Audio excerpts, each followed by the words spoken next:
A very good morning. We're going to revise chapter 3 of corporate laws for CA intermediate, that is prospectus and allotment of securities. So prospectus and allotment of securities talks about a very basic concept that a company needs money to survive. A company needs money for its various projects, for financing itself, for its working capital, etc., etc. How does a company get this money? To get money, a company can issue securities to various people.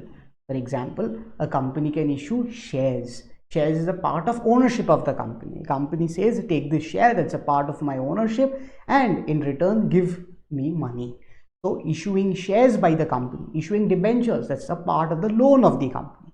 So, company can issue securities such as equity shares, preference shares, debentures, etc., and in turn, raise money from investors.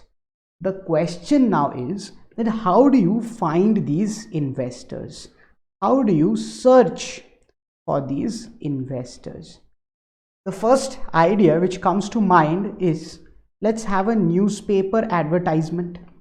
Let's put a newspaper ad and we'll make a particular advertisement and say that we are issuing securities of the company, we're issuing shares or debentures of the company. Whoever wants to buy can buy it from us. This is called as a public offer. Public offer मतलब क्या? मतलब ऐसा offer जिसमें कौन accept कर सकता है उसका नाम नहीं लिखा है. That doesn't have any name. Anybody who's reading this offer can accept it. That is the meaning of a public offer. That's a first example.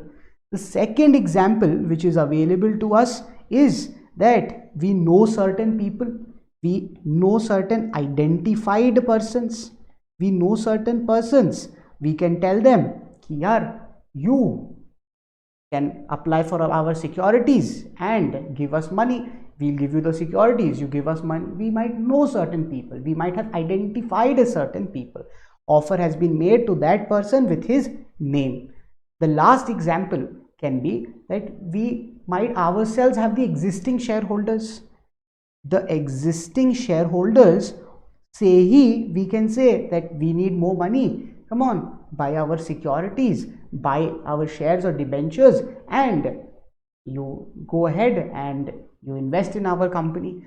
So three options that are available for searching investors is, one is make a public offer, that tell people that whoever is reading this ad can come and apply for these securities, give us money and we'll give you securities. The second is identified person. We go to certain persons, उसके घर जाते हैं, उसको बोलते हैं कि यार हमारी सिक्योरिटी ले ले, हमको रुपया दे दे. So this is called as private placement. This is called as private placement. And the other which is available to us is कि जो existing shareholders है उन्हीं को बोलते हैं यार कंपनी को और पैसे की ज़रूरत है और shares हम देते हैं, आप वो shares को खरीद लो. That is called as rights issue. That's called as rights issue. The first thing which is available is public offer. Are all companies allowed to make public offers? So Companies Act says no. Only public companies can make public offer. We have two categories of companies majorly, public and private. So public company can make a public offer, but private company cannot make a public offer. Can a public company do a private placement? Of course, public company can go to particular people and tell them, we'll give you securities, you give us the money. Can private companies do private placement? Yes. Can public companies do a rights issue? Of course. Can a private company do a rights issue? Of course. So public offer can only be done by public companies. Everything else can be done by both public as well as private companies. This is spoken about in section number 20. Section 23 says this. Now, we have to talk about what this public offer is, what this private placement is, and all of that in detail. Rights issue is a part of another chapter. Now, that's a part of the next chapter rather. So, public offer, private placement के बारे में we have to talk. Now, let's start with talking about private placement. Private placement कहाँ पर बात किया है? Private placement के बारे में section number 42 of the companies act में बात किया है. दिस चैप्टर का first section is section 23, and this chapter is still section 42. Section 43 से चैप्टर 4 चालू हो जाता है. तो सेक्शन 23 अपन ने सबसे पहले पढ़ा अभी, पब्लिक प्राइवेट क्या क्या कर सकते हैं, एंड सेक्शन 42 अभी पढ़ने जा रहे हैं अपन, दिस इज प्राइवेट प्लेसमेंट. ये प्राइवेट प्लेसमेंट का सेक्शन तो है, क्या इस पर कोई रूल भी है?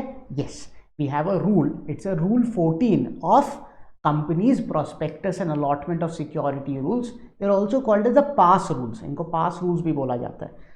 सेक्शन 42 एंड रूल 14 अपने को याद रखना जरूरी है क्या? हाँ, सेक्शन 42 एंड रूल 14 आपको याद रखना जरूरी है. सेक्शन 42 क्या बोलता है? सेक्शन 42 बोलता है दैट प्राइवेट प्लेसमेंट मतलब that a company goes to identified persons. कुछ एक ग्रुप ऑफ पर्सन्स के पास जाते हैं, उनको बोलते हैं कि हमारी सिक्योरिटी ले लीजिए, उसके बदले में हमको पैसा दे दीजिए. हम नाम लिख के उन लोगों के पास जाते हैं, नाम लिख के उन लोगों के पास जाते हैं. इट्स नॉट अ रैंडम कि कोई भी पढ़ रहा है वो ले ले. नाम लिख के उन लोग के पास जा रहे हैं, बोल रहे हैं हमारी सिक्योरिटी खरीद लो. That's a private placement. हम कितने लोगों का नाम लिख सकते हैं?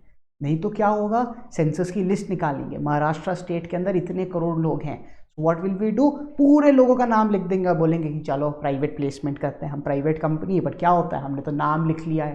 तो ये नहीं होना चाहिए. That's why companies act has put a limit कि प्राइवेट प्लेसमेंट करना है तो मैक्सिमम इतने लोगों से ही कर सकते हो. वो लिमिट सेक्शन 42 डिफाइन करता है.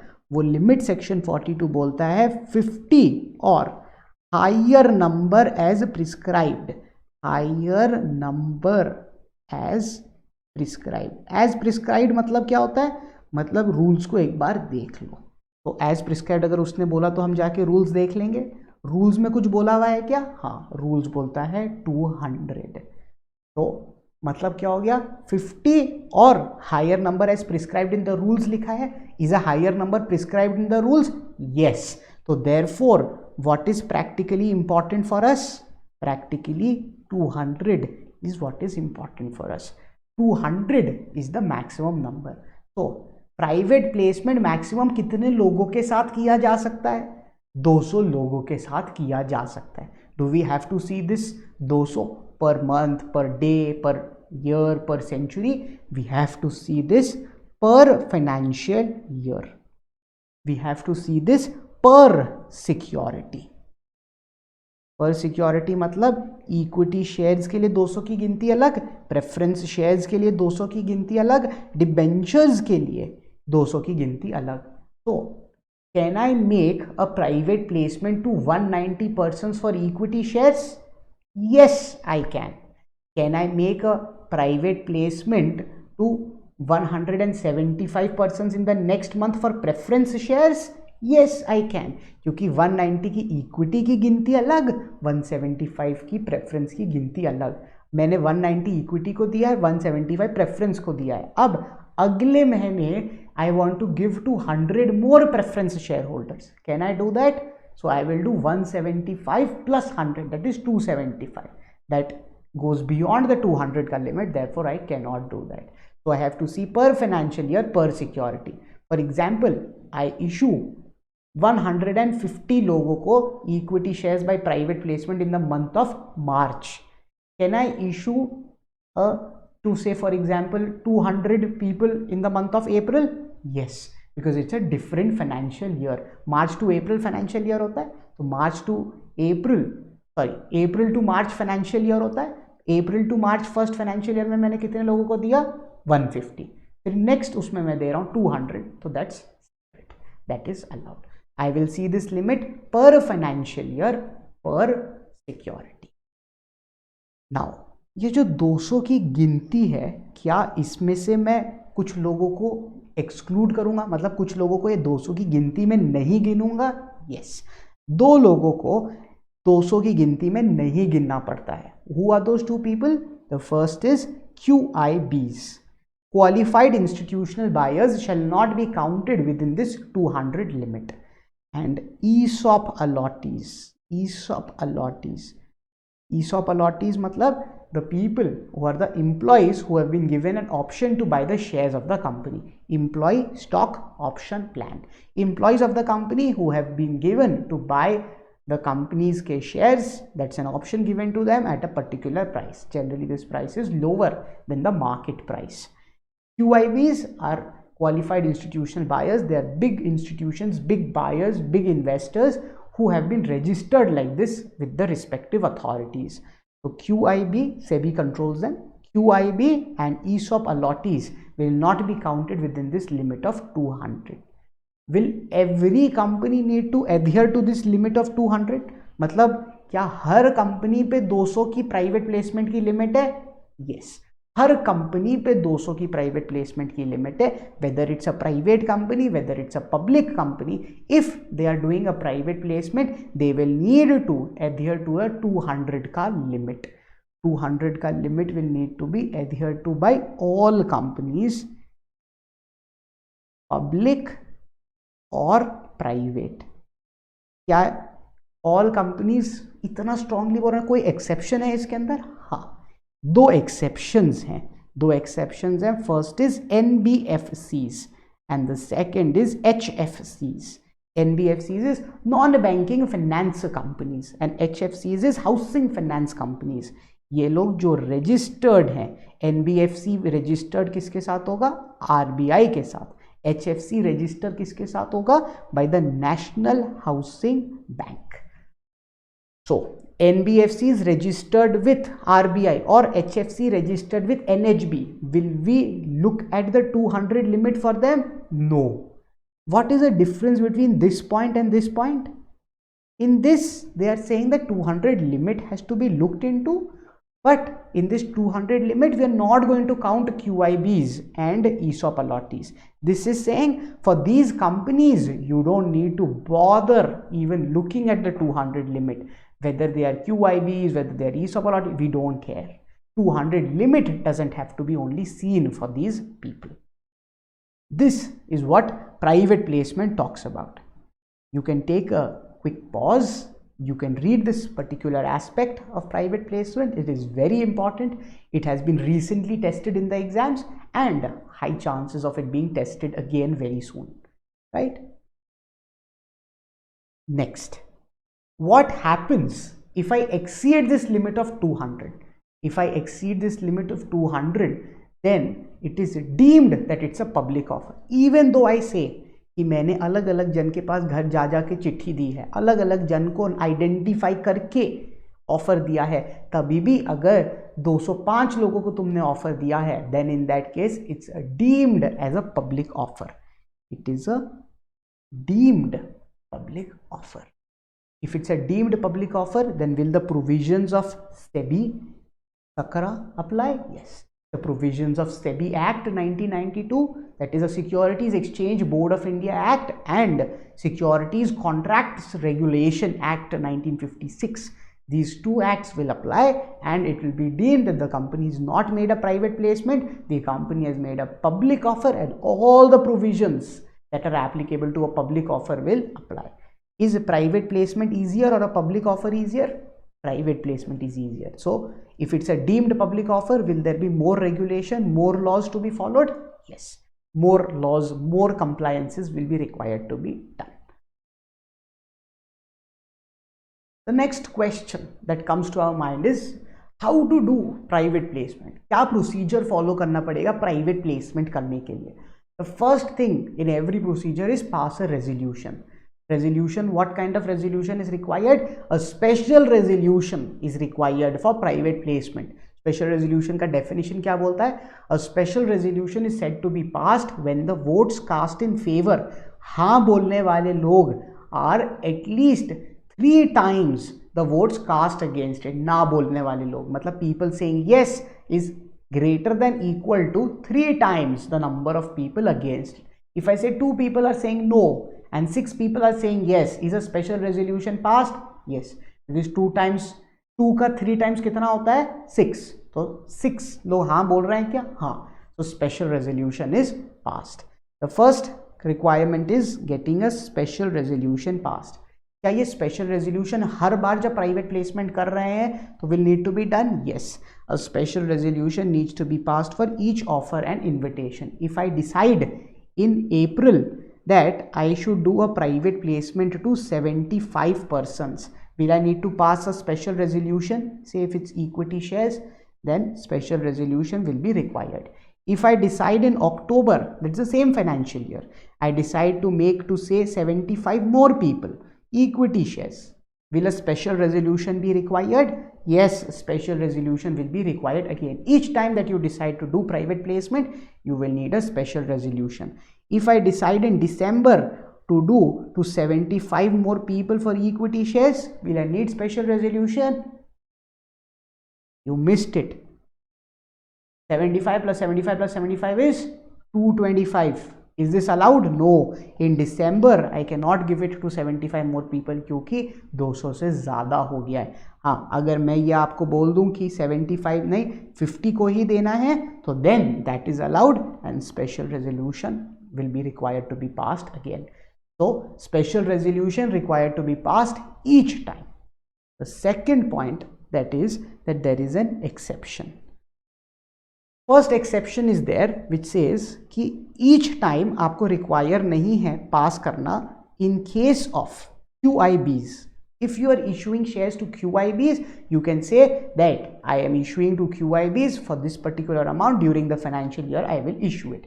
So if I decide, let's say 100 crores of private placement is to be done, 100 crores of private placement is to be done in April to QIBs or May to QIBs or June to QIBs, I can say that I will do 100 crores of QIB placement in this financial year.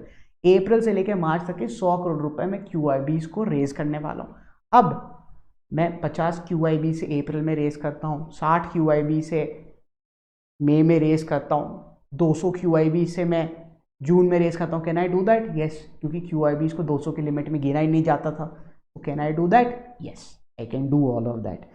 So in case of NCDs, that is non-convertible debentures, even in case of non-convertible debentures and in the case of QIBs, special resolution can be passed only once a year for the entire amount. I can decide that this is the amount, so every time I don't need to go and pass a special resolution. There is a special case of NCDs, non-convertible debentures. If you're issuing a small amount, छोटा amount of NCDs issue कर रहे हो, छोटा amount of debentures issue कर रहे हो, and then that छोटा amount of debentures issue करने के लिए you don't need a special resolution, a simple board resolution. Special resolution has to be passed by shareholders in general meeting. Board resolution has to be passed by board of directors का majority. It's a very simple resolution. So NCDs छोटा amount का can be raised via a board resolution. छोटा amount मतलब क्या? छोटा amount मतलब paid up share capital plus free reserves plus securities premium से maximum amount. If I say that paid up share capital of my company is 100 crores, free reserves of my company is 50 crores, securities premium of my company is 50 crores. What is the limit? 200 crores. If I say I want to raise non-convertible debentures of 150 crores, will I need special resolution or board resolution? Board resolution. If I say I want to raise NCDs of 275 crores, will I need a board resolution or special resolution? I will need special resolution. If I say I want to raise equity shares of 125 crores, will I need board resolution or special resolution? Special resolution. Exception is only available for NCDs. Let's take a quick recap. Very important rule. If you want to do a private placement, you need a special resolution. Does this special resolution need to be passed each time? Yes, it needs to be passed each time you want to do a private placement. Two exceptions are there. The first exception says that certain case you don't need to pass each time. आप साल में एक बार भी पास कर दोगे तो भी sufficient है. किन लोगों के लिए ये अपॉर्चुनिटी है? QIBs के लिए एंड QIBs के साथ साथ NCDs के लिए. एनसीडीज के पास एक और एक्सेप्शन है कि अगर छोटा अमाउंट का एनसीडीज अगर अपने को देना है, then in that case the paid up share capital plus free reserves plus securities premium के अमाउंट तक के अगर ही करना है तो स्पेशल रेजोल्यूशन की जरूरत नहीं, केवल बोर्ड रेजोल्यूशन पास कर दीजिए and that's sufficient compliance. Now if the company has the authority to do a private placement, then in that case the persons who have been identified, there will be certain persons who are identified, their addresses, their names will be written separately. These people will be given an offer. That offer is called as private placement cum application. It's given in PAS 4. कितने words हैं इसके अंदर? 1 2 3 4. तो private placement cum application pass 4 needs to be given to this particular people. इनको offer किया जाएगा. If these people want, then they can give the money to the company and apply for the securities. So the company shall need to issue a private placement cum application in form PAS 4 within 30 days of recording the name of such a person of the company to maintain the records and name and addresses. तो ये जो company है identify करेगा पहले person का नाम, वो person का नाम रजिस्टर के अंदर डालेगा, रजिस्टर के अंदर डालने से 30 दिन के अंदर एक ऑफर करेगा. This offer has been made, this offer has been done. Now after this offer has been made, these people have an option to accept it. Accept करने के लिए क्या कर सकते हैं? Only identified persons can apply along with subscription money. जिन लोगों का नाम लिखा था, जिन लोगों को चिट्ठी भेजी थी, केवल वही अप्लाई कर सकते हैं, केवल वही एक्सेप्ट कर सकते हैं offer. They can give their application and they can give the subscription money. They will get the securities. This amount or this subscription money is required to be given from this person's bank account only. किसी और के bank account से ये पैसा नहीं आ सकता. जो identified person है केवल उसी के बैंक अकाउंट से ये पैसा आ सकता है. It has to be via a cheque, it has to be via demand draft or via any banking channel like RTGS, NEFT and all of that, but cannot be in cash. Now अगर joint holders हैं of the security, साथ में मिलके ये खरीद रहे हैं, तो जिसका नाम सबसे पहले है, जॉइंट होल्डर्स में भी किसी का नाम पहले लिखा होता है, तो जिसका नाम पहले है उसके बैंक अकाउंट से ये पैसा आना चाहिए. तो the second step is company नाम या आइडेंटिफाइड पर्सन का रजिस्टर में लिखेगी. रजिस्टर में लिखने के बाद 30 डेज के अंदर एक ऑफर दे देगी इन लोगों को. ये लोगों के पास जब ऑफर आ जाएगा, इनके पास चॉइस है, पैसे के साथ ये एप्लीकेशन भर सकते हैं एंड प्राइवेट प्लेसमेंट का एप्लीकेशन बना सकते हैं. ये एप्लीकेशन जब कंपनी को मिल जाएगा, then the company will do what? Company will do an allotment. Allot करेगी सिक्योरिटीज दे देगी इन लोग को. Allotment to be made within 60 days of receipt of the application money. ये जो पैसा मिला है, इससे 60 डेज के अंदर the company will allot the securities. If not allotted, कोई भी कारण से अलॉटमेंट नहीं हुआ है, then this money will need to be refunded within 15 days of expiry of 60 days.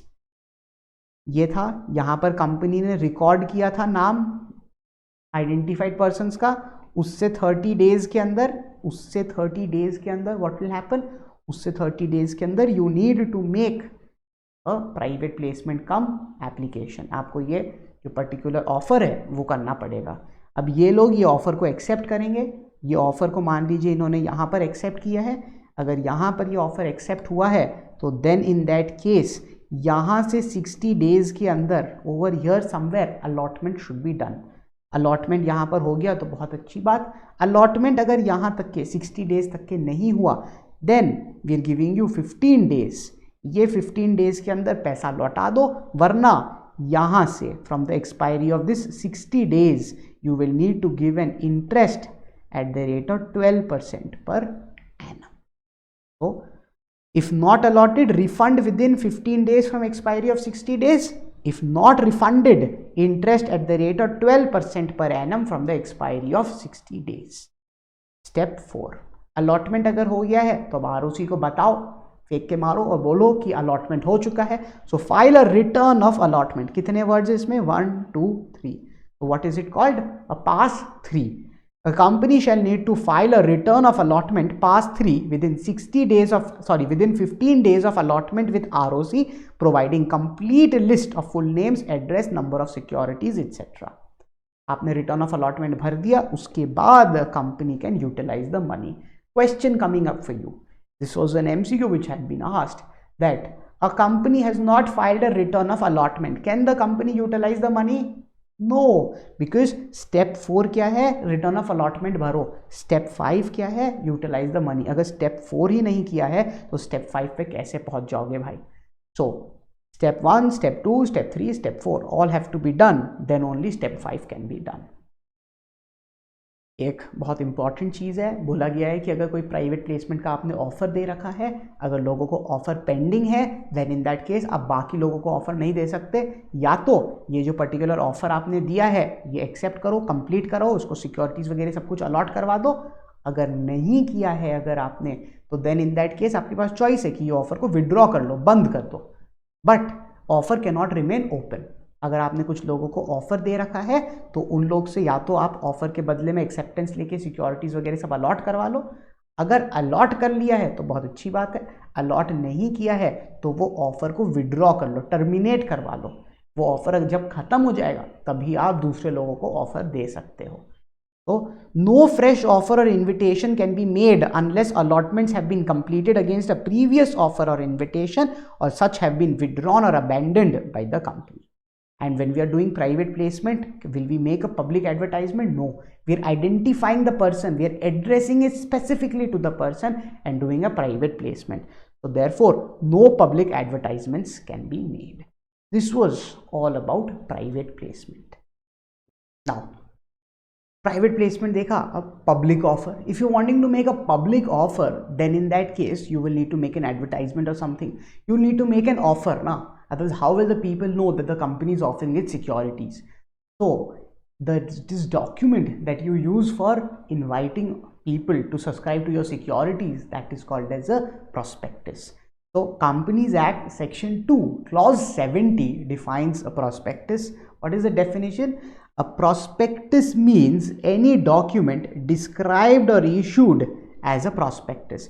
जो prospectus हमने बोल दिया वो prospectus. कोई document का हमने बोला कि ये prospectus, वो prospectus. Simple definition. Then they also say that the meaning of prospectus includes red herring prospectus, shelf prospectus. We're going to study these two things later. Any notice, circular, advertisement or other document inviting offers from the public for subscription or purchase of any securities of a body corporate. तो कोई भी notice, advertisement, circular जिससे आप public को बोल रहे हो कि हमारी सिक्योरिटीज ले लो और उसके बदले में हमको पैसा दे दो, तो that's going to be called as prospectus. Why have we defined a prospectus? Because next in section 26 we are going to say that there are certain legal rules with a prospectus. Prospectus से हम public को securities दे रहे हैं, उनसे पैसा ले रहे हैं, तो ये प्रोस्पेक्टस के ऊपर बहुत सारे रूल्स रेगुलेशंस होने वाले हैं. It's going to be heavily regulated. तो किस चीज़ को रेगुलेट करना है, क्या चीज़ों पे ये रूल्स लगेंगे, so that we need to understand the definition of prospectus. तो ये प्रोस्पेक्टस के डेफिनेशन में कोई भी डॉक्यूमेंट हमने जिसको बोला whether that's a prospectus, yes.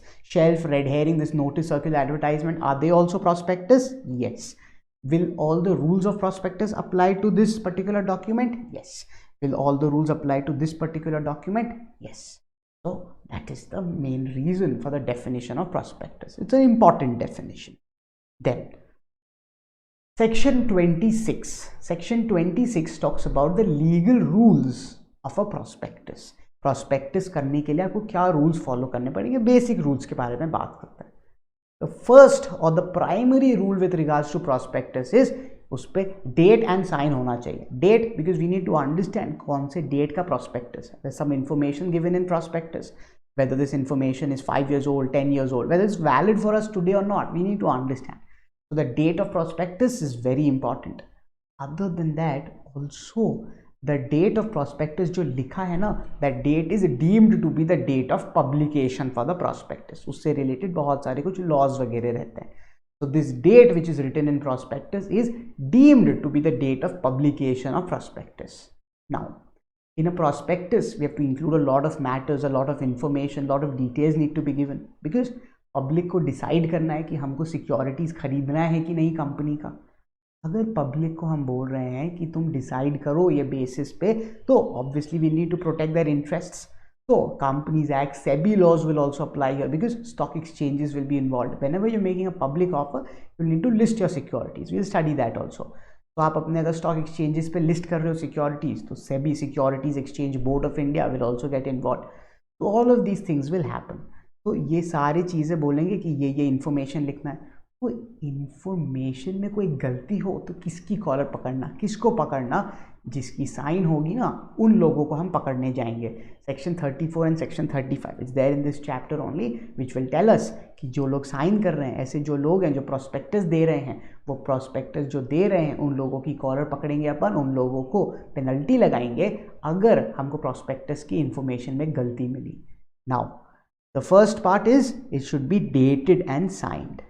Next, what are the matters to be stated in prospectus? This is an important theory question. It's come in the past. Matters to be stated in prospectus. Number one, such other information and reports which may be specified by SEBI. Whatever the SEBI says, that particular information we will need to give. So there is some information and reports on financial information specified by SEBI in consultation with central government. And जब तक ये central government के consultation के साथ कुछ बन नहीं जाता, तब तक ये सेबी ने अकेले जो बोला गया है वो रेगुलेशंस ही अप्लाई करेंगे। तो अभी हमने बोला है कि सेंट्रल गवर्नमेंट से बात करके SEBI you decide what is to be done, but till the time you are able to decide it, SEBI तुम अकेले ही तुमने जो बोला है we are just going to follow that. The next is a declaration stating compliance, मतलब you have followed the laws with the Companies Act, SCRA, SEBI, all the act, rules, regulations. This particular thing needs to be complied every time. All of this needs to be given in the prospectus. दो exceptions हैं इसके। First exception is a rights issue के case में। अगर rights issue कर रहे हो आप, तो एग्जिस्टिंग ही शेयर होल्डर्स हैं, ऑलरेडी उनके पास इंफॉर्मेशन होगा, उनको एनुअल रिपोर्ट्स, फाइनेंशियल स्टेटमेंट्स, ये सब वैसे ही मिल जाते हैं। तो आपने ये इन्फॉर्मेशन अगर उतना डिटेल में नहीं भी दिया तो भी चलता है। And the second, same class of shares or debentures already issued and listed on recognised stock exchange. Same class मतलब कि फॉर एग्जाम्पल ये सेम कैटेगरी के अगर इक्विटी शेयर्स है, मान लो ये इक्विटी शेयर्स पे वोटिंग राइट भी एक मिलता है, डिविडेंड भी एक मिलता है, तो दिस इज क्लास 1, ये क्लास एक क्लास हो गया। तो आप नेक्स्ट टाइम अगर एक वोटिंग राइट और एक डिविडेंड के राइट के शेयर्स अगर इशू कर रहे हो, तो then in that case that is also considered as a same class का इशू। अगर ऑलरेडी ये लिस्टेड है स्टॉक एक्सचेंज पे, तो जब आप वापस से सेम क्लास का इशू करने जाओगे तो आपने ये नहीं भी दिया तो भी चल जाएगा। But what if I have issued 1 dividend right, 1 voting right, and now I want to issue 2 dividend right and 1 voting right. What do I have to do for this? I will obviously need to give all this information. I will obviously need to give it. Now, these kind of shares are called as differential voting rights के shares. We'll study about this or we'll look it up in chapter number 4. आइए, delivery of prospectus to ROC. Delivery of prospectus to ROC. A prospectus है, if you made a prospectus you need to give it to the ROC because जो भी document ROC के पास file होता है, ROC उसको बहुत simply website के ऊपर डाल देता है और it becomes a public record. अब जिसको देखना है वो ROC की वेबसाइट पे लॉगिन कर जाए, उसको वहाँ पर ये सारे डॉक्यूमेंट्स दिख जाएंगे। तो आपने अगर प्रॉस्पेक्टस दिया है तो you need to file this prospectus with the registrar of companies also. When do you need to file it? On or before the date of publication. तो मान लीजिए ये टाइमलाइन है अपनी, दिस टाइमलाइन इज देयर, यहाँ पर मैं लिखता हूँ कि this is the date of prospectus. I had said कि डेटेड एंड साइंड होगा prospectus. If I say that this is the date of prospectus, then this is deemed to be date of publication, deemed to be date of publication. अब जब ये deem to be date of publication है तो मतलब या तो इस दिन या इसके पहले कोई भी दिन आप ये जो है ROC के पास फाइल करोगे। एंड आपने जब भी ROC के पास फाइल किया, मान लीजिए यहाँ किया है, तो यहाँ से 90 डेज के अंदर आपको इशू कर देना पड़ता है। सेकेंड पॉइंट देखिए, prospectus needs to be issued within 90 days from the filing of copy with the ROC. तो अगर आपने आरओसी के पास प्रोस्पेक्टस यहाँ फाइल किया है तो ये प्रोस्पेक्टस आपको 90 डेज के अंदर इशू कर देना पड़ेगा, मतलब पब्लिक को दे देना पड़ेगा। Now signed by every director, proposed director और ऑथराइज्ड अटर्नी। जो भी ये लोग हैं, they are going to sign because they are going to be responsible for what's written in the prospectus. The cover page or the front page or the face of the prospectus will need to state that the prospectus has been filed along with required documents. सारे जो documents ROC को required थे वो सारे documents prospectus के साथ दिए हैं। Then many a times we need some experts to give that this is the valuation of this property, this is the particular value of so and so, या यहाँ पर इतने ट्रीज हैं ये एरिया के अंदर, या बहुत सारी चीज़ें कि मे बी डेप्रिशिएशन से रिलेटेड हो सकता है, कुछ भी अगर बड़े बड़े कुछ एस्पेक्ट्स हैं उसके अंदर अपने को हो सकता है एक्सपर्ट की ज़रूरत पड़े, may be some sort of a specialised engineer or something may be required. Now this expert, when he gives his particular opinion, then we're going to use this particular opinion and put it in prospectus. Like for example, an expert says that so and so is the value of the asset. In the prospectus we're going to write, as per the expert so and so is the value of asset. We're going to write it in the prospectus. ये जो expert है ना, सबसे पहले ये expert को अपना एक consent दे देना चाहिए। He should give a consent कि यार I am allowing you to use my statement in the prospectus. उसके परमिशन के बिना आप prospectus के अंदर स्टेटमेंट नहीं लिख सकते। एंड अगर उसने कंसेंट दे दिया है तो वो कंसेंट विड्रॉ नहीं होना चाहिए। ही शुड नॉट से लेटर कि यार मैंने जो दिया था ना उसको मेरे को थोड़ा गड़बड़ लग रहा है, चल वापस दे दे। तो ही should not have withdrawn that consent. Consent देना है और कंसेंट को वापस भी नहीं लेना है। And second thing that this जो एक्सपर्ट है ना, he should not be an interested party. इसको कोई खुद का सेल्फिश इंटरेस्ट, कोई बहुत हिडन इंटरेस्ट नहीं होने चाहिए। तो what does the companies act says कि एक्सपर्ट ऐसा बंदा होना चाहिए जो नॉट एंगेज्ड या interested in the formation, promotion, management. FPM का फुल फॉर्म लिख लीजिए भले, formation, promotion, management of the company. Second point, written consent given and not withdrawn before filing of prospectus with ROC and a statement to this effect कि ऐसा ऐसा statement written consent हमको मिला है और withdrawn नहीं है, ऐसा एक statement भी prospectus में लिखना पड़ेगा। सेक्शन 26 फर्स्ट चीज़ क्या बोला अपन ने, dated and signed होना चाहिए। देन उसके बाद we said that certain matters, financial information related matters as may be specified by SEBI in consultation with central government। जब तक कि सेंट्रल गवर्नमेंट के साथ नहीं होता है तब तक के जो सेबी रेगुलेशंस है उसके हिसाब से ही करेंगे। Then a declaration of compliance with companies act, SEBI, SCRA and all of that we need to give. This is not required in case of rights issue or in case a listed shares already of the same class are there on the stock exchange. Then we started talking about कि जिस prospectus needs to be delivered to the ROC, needs to be filed with the ROC on or before the date of publication needs to be filed, and जब भी file किया है ROC से उससे 90 days के अंदर ये prospectus को इशू कर देना चाहिए। अब ये आपके prospectus के कवर पेज पे आप लिखोगे कि सारे हमने रूल्स रेगुलेशंस कंप्लाई किए, जो भी रिक्वायर्ड डॉक्यूमेंट है हमने ये रिक्वायर्ड डॉक्यूमेंट्स ROC के पास सबमिट किए हैं। And then we'll also talk about that if we are including in the prospectus, if you're writing in the prospectus any sentence of an expert, then we need to ensure, number one, that the expert is not an interested party. He doesn't have any hidden selfish motives. So that expert is unbiased person. That the expert has not been engaged or is not engaged in the formation, promotion, management, FPM of the company. And the second point is that the expert had given a written consent and he has not withdrawn this written consent by the time of issue of prospectus.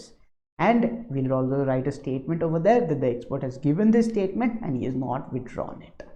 Next, आप अगर advertisement दे रहे हो, newspaper advertisement दे रहे हो prospectus का, तो then in that case you need to state objects कि objects क्या है, why do you want to raise this money of the company, then liability of the members whether it's a limited liability, it's limited by shares, by guarantee. What's the amount of limitation? Amount of share capital, capital structure, names and numbers of shares subscribed by the signatories to the memorandum. These details you'll need to give.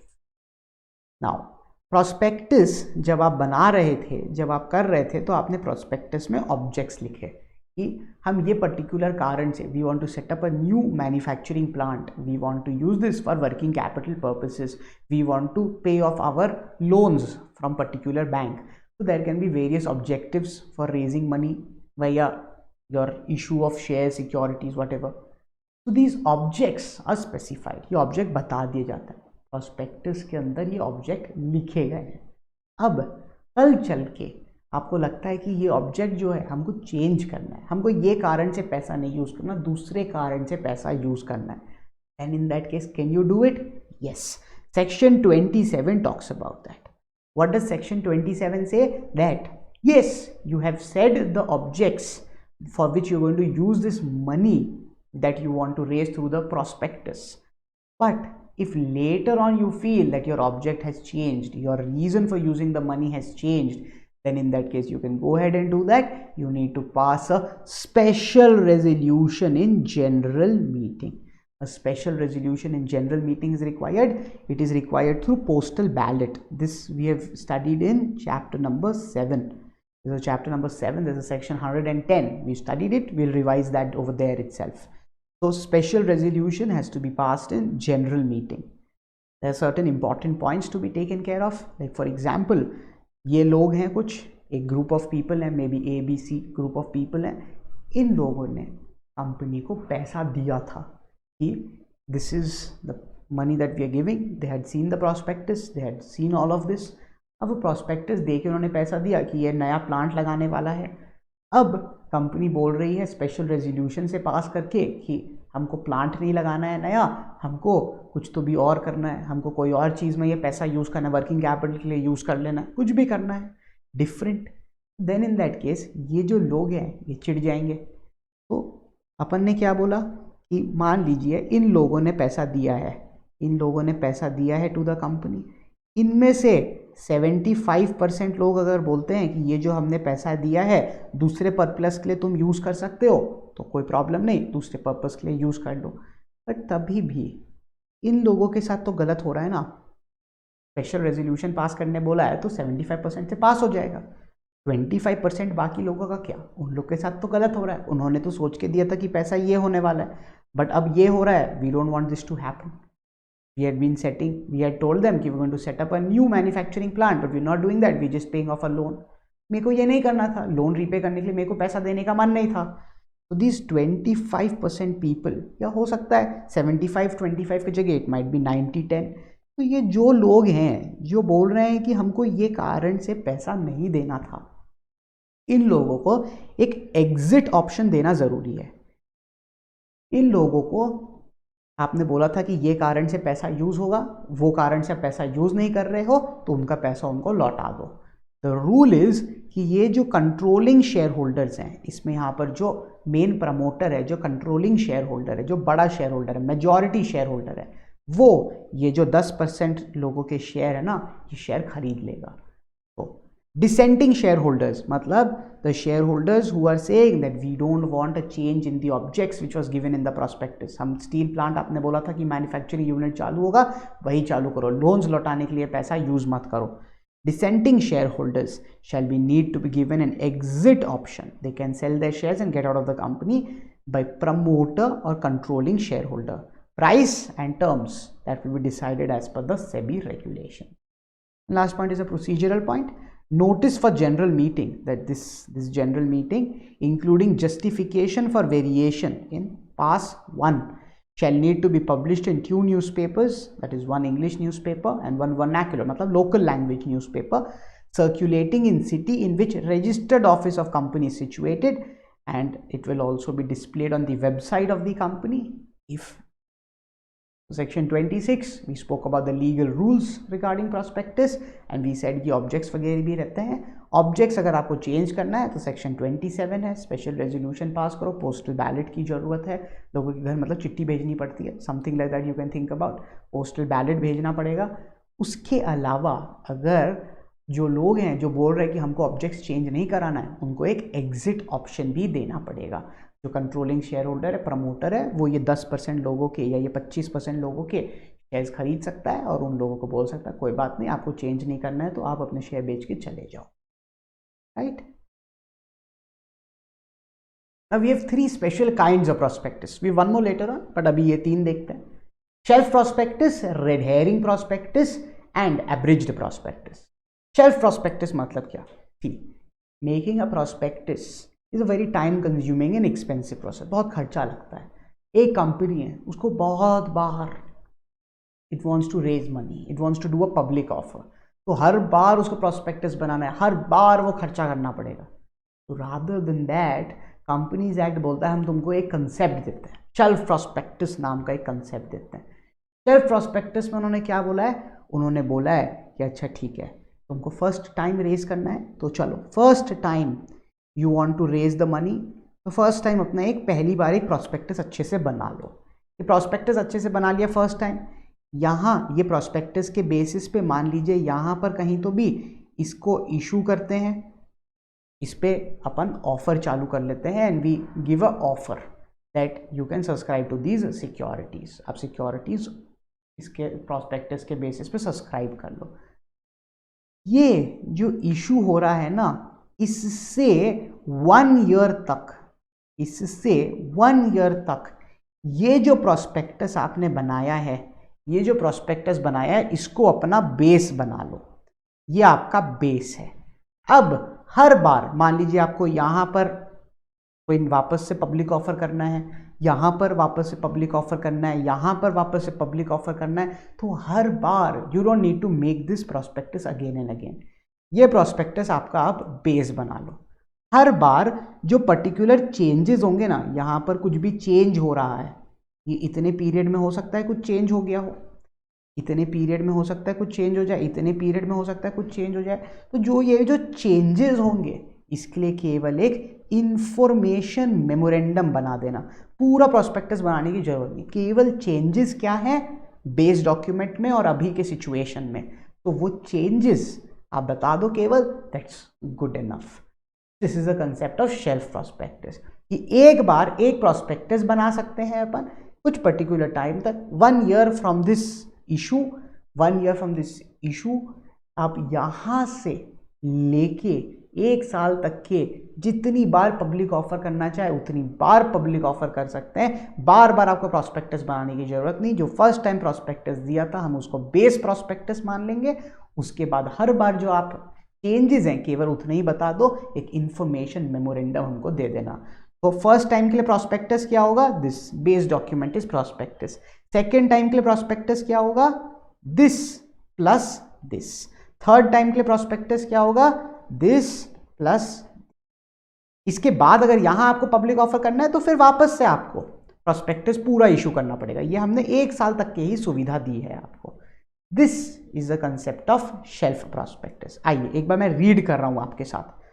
Prospectus through which securities are issued over certain period of time without a further issue of prospectus। Bar bar prospectus issue करने की जरूरत नहीं है, केवल एक information memorandum से काम चल जाएगा। Procedure: first time, a shelf prospectus with a maximum validity of 1 year from the opening of the first offer of securities under that prospectus। वो prospectus को जब आपने इशू किया है, बोला है लोगों को कि हमारा ऑफर हम आप चालू कर रहे हैं और ये पैसा आप देना चालू करो और हमारी सिक्योरिटीज लेना चालू करो, तो विद इन दैट पीरियड आप फर्स्ट टाइम के ये शेयर प्रोस्पेक्टस वैलिडिटी खोल सकते हो। अब अगली बार इस पर्टिकुलर पीरियड के अंदर, इस पर्टिकुलर पीरियड के अंदर subsequent time if you wanting to issue, then no further prospectus is required but only an information memorandum is required. The first prospectus plus information memorandum will be deemed to be the prospectus. Information memorandum, it's 2 words, it's in pass 2, to be filed with ROC 1 month prior to the subsequent offer, containing all the material facts with respect to new charges created. This is chapter number 6. Chapter number 6 में will talk about charges. तो कोई भी new charges create हुए हैं, मतलब कोई mortgage अगर create किया है तो वो चार्जेस की डिटेल्स बताओ। कोई चेंज हुआ है फाइनेंशियल इन्फॉर्मेशन में तो चेंजेस बता दो, एंड देन उसके अलावा अगर कोई भी और prescribed information about a changes चाहिए तो that prescribed information as per the rules whatever information is required you need to give that. Thankfully we don't have that rules in our course. Note, in case of any change after application but before allotment, intimation of such change shall need to be made. An option to get refund shall be available. Refund needs to be made within 15 days. For example, यहाँ पर बंदे ने application किया, यहाँ पर बंदे को securities allot होंगी, अगर यहाँ पर कुछ चेंज हो जाता है, यहाँ पर कुछ चेंज हो जाता है तो ये बंदे को ऑप्शन दिया जाएगा कि you can take back this money that you have given on application and no problem you take it back. या तो उसको हम बोल सकते हैं कि कोई बात नहीं, पैसा वापस लेने का मन नहीं है तो हम तुमको सिक्योरिटीज़ जो हैं अलॉट कर दिए हैं, कोई प्रॉब्लम नहीं। तो इन case of any change after application but before allotment. Now the next type of prospectus which we have is a red herring prospectus. What does a red herring prospectus say? A lot of times what happens is that people don't understand what price to issue the securities or how many securities to issue. For example, we decide that our company's share price is 200. This looks to be a decent share price, but how many shares can we sell in the market? We don't know our demand, or we think that we want to sell 10,000 shares of the company. We don't know what is the price. Yeah, we don't know anything about it. We don't know the price. We don't know the quantum of securities. कितनी securities बेचना और कितने रुपए पे बेचना हमको पता नहीं है. So then in that case, Companies Act says we have a special kind of prospectus for you. This prospectus, you need to write everything that you would write in a normal prospectus. जो भी information, financial statements देना है आपको, cash flows, सब कुछ details, जो भी सब कुछ देना है आपको, सब details आप दे दो. सब details देने के बाद आप 2 details केवल छोड़ सकते हो. कौन सा? Price, कि क्या रेट पे हम शेयर्स बेचने वाले हैं, या क्वांटम, कितने शेयर्स हम बेचने वाले हैं. तो ये इंफॉर्मेशन आप छोड़ सकते हो, कोई प्रॉब्लम नहीं. ऐसा प्रोस्पेक्टस जिसके अंदर price and quantum of securities नहीं लिखा हुआ है, वैसे प्रोस्पेक्टस को हम रेड हेरिंग प्रोस्पेक्टस बोलते हैं. सो prospectus not including a complete particulars about a quantum or price of securities issued therein is called as a red herring prospectus. Most of all of these prospectus are red herring prospectus. Practically यही किया जाता है. ये prospectus को एक book building prospectus या book building process भी बोला जाता है. Book building process. This red herring prospectus, you file it with the ROC at least 3 days prior to opening of the offer. वो ऑफर फिर क्लोज हो जाएगा. अब ये ऑफर जब क्लोज हो गया तब आपको समझ जाएगा कि कितने प्राइस पे कर रहे हैं, कितने सिक्योरिटीज़ कर रहे हैं. तो ये जो आपका क्लोजिंग प्राइस वगैरह के साथ अब डिटेल्स है ना, तो ये प्रोस्पेक्टस के अंदर closing price plus your quantum of securities ये लिख के अब वापस से फाइल कर दो. पहले फाइल किया हमने without the price and without a quantum.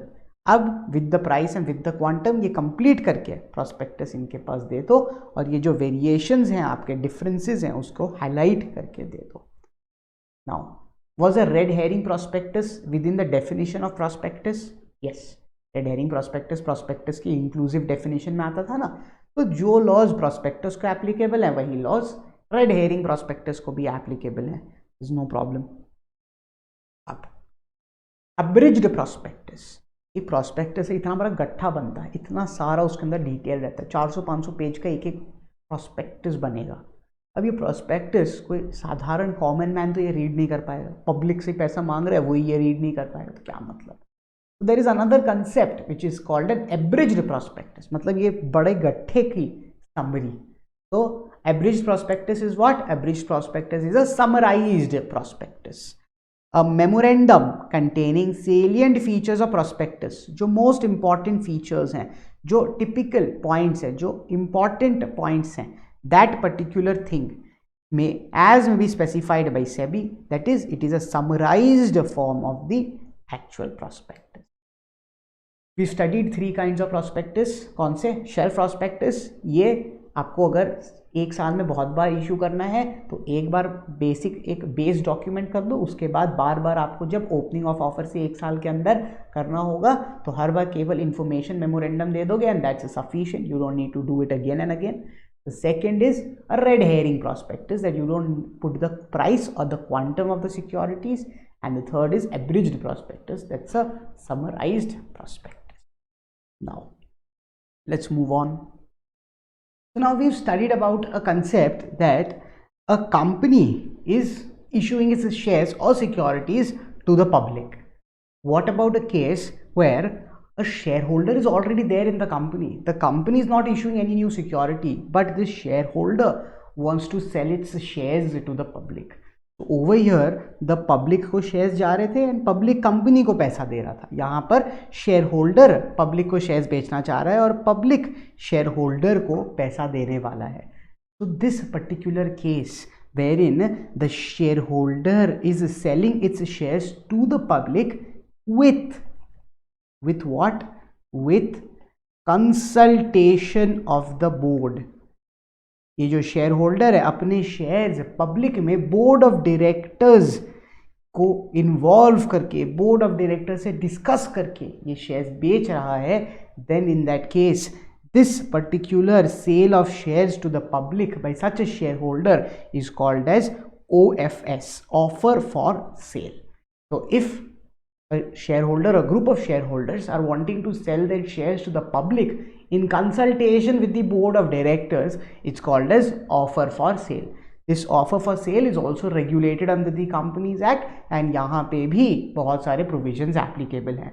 So let's come and look at what offer of sales talks about. Offer for sale, section 28. So certain members in consultation with the board offer whole or part of their holding to the public. This is important. In consultation with the board and offer it to the public. Such members shall authorize the company to take all actions in such respect and they shall reimburse expenses incurred in this behalf. So now these people, they are selling it in consultation with the company. The company is going to take a lot of expenses, company is going to do a lot of things, but वो expenses क्या company को bear करने चाहिए? नहीं ना, company अपने share थोड़ी issue कर रही है, शेयर होल्डर अपना शेयर बेच रहा है. तो इवन दो द कंपनी में have spent any money for this, वो रीएम्बर्स करना पड़ेगा जो ये शेयर होल्डर्स हैं. यहाँ पर शेयर होल्डर के शेयर बिक रहा है, कंपनी अगर कोई एक्सपेंस इनकर करे तो वो एक्सपेंस को ये शेयर होल्डर को रीइम्बर्स करके देना पड़ेगा, क्योंकि अल्टीमेटली पैसा किसके पास आ रहा है? शेयर होल्डर के पास आ रहा है. The second point, the document through which offer for sale is made is to be deemed a prospectus. तो ये जो डॉक्यूमेंट है, ये जो डॉक्यूमेंट जिससे सेल कर रहे हैं टू द पब्लिक, ये जो एडवर्टाइजमेंट दे रहे हैं वो आप, that is deemed as a prospectus. इसका मतलब क्या? प्रॉस्पेक्टस के सारे जितने रूल्स रेगुलेशंस हैं, सारे रूल्स रेगुलेशंस यहाँ OFS को भी अप्लाई हो जाएंगे. There are some exceptions to this, however there are certain provisions which are not going to be applicable to OFS. What provisions? The first provision not applicable to a OFS is minimum subscription. Minimum subscription क्या बोलता है? That if a company is issuing shares, then in that case a company needs to receive at least this much subscription for its securities. If for example 100 crore के shares issue हो रहे हैं, 100 crore shares are being issued. Out of this, the company says that our minimum subscription is 85 crores. Then in that case, अगर 85 crores worth subscription मिल गए company को तो वो अपना पब्लिक ऑफर कर सकता है. मान लीजिए 60 करोड़ ही मिला केवल, तो ये पब्लिक ऑफर कैंसिल हो जाएगा. जितना आपको 60 करोड़ रुपए पैसा मिला है, ये पूरा पैसा लौटाना पड़ेगा. मिनिमम सब्सक्रिप्शन कितना? As per the SEBI laws regulations is 90% and those limits are over there. However, for the purpose of Companies Act कोई लिमिट नहीं दी गई है. Companies Act बोलता है कि कंपनी ने जितना भी मिनिमम सब्सक्रिप्शन अपना बोल दिया है उतना minimum subscription. So what is the minimum subscription as per Companies Act? The amount that is stated in prospectus as a minimum subscription is considered as minimum subscription for the purpose of the Companies Act. Then there is another provision which is called a minimum application value. This provision is not applicable to OFS. Minimum application value मतलब क्या? Generally जैसे जब calls, जैसे आप shares जब issue करते हो तो ये भी हो सकता है कि आप एप्लीकेशन पे पूरा पैसा नहीं मंगाओ, आपने अकाउंट्स में सब एंट्रीज वगैरह पास की होंगी, wherein we say that application पे इतना, अलॉटमेंट पे इतना, then first call, final call, ये सब second call, you must have studied all of that. तो जो एप्लीकेशन है इस पे कितना पैसा बुलाना, कंपनीज एक्ट बोलता है मिनिमम 5% पैसा बुलाना है आपको। अगर सेबी कुछ और बोलेगा तो सेबी में बात करेंगे। कंपनीज एक्ट कितना बोलता है, 5%. Is this particular rule applicable to OFS? No. Is it applicable to the other public offers? Yes. Then statement, ये दोनों चीजें आपकी एंड में लिखी हुई हैं, you don't need to write it, it's all written. Statement of utilization of money.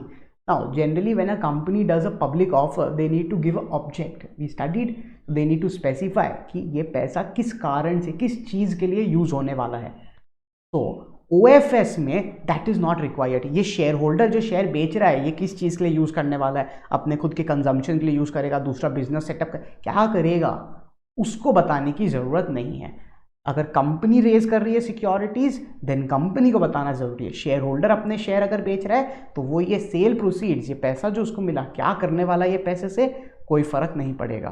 Then last is any other information that cannot be compiled by offerer with a detailed justification. The shareholder is giving certain information. Maybe the company doesn't give certain information to him. He is not able to get certain information. Then in that case it doesn't matter.